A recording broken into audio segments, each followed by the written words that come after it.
It's hard to accept that there's problems in your sport, and for me that was a big reckoning that I had to do.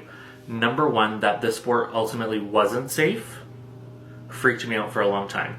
And number two, when I look back on all my memories, all these things that I either had framed as funny or that was weird or whatever, I look back and I think, oh, I was actually in a very unsafe place. So whether that was sexual abuse or verbal abuse or whatever that was at different camps or things like that, things that we would laugh off at the time as a coping mechanism, I now look back and I have to replay and kind of rejig all of these memories and think, okay, those weren't exactly what I thought they were and they're not what I had framed them as originally. And I understand for other people, and for me, 4 years ago, I'll say, my whole identity was this sport. Everything I'd done in my life was this sport, and it's hard to accept that the sport was maybe bad, or that even if other people had bad experiences, it's hard to accept that. I get that. And that affects your identity, and that's hard to overcome.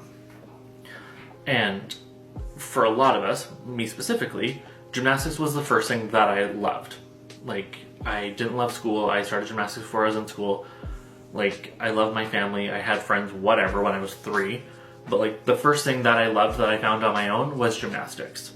And that's what I've loved my whole life. My first love was gymnastics. So to reckon the fact that it was always unsafe, or maybe it was at times inappropriate or things like that, that's hard to accept and then move on and still love the sport.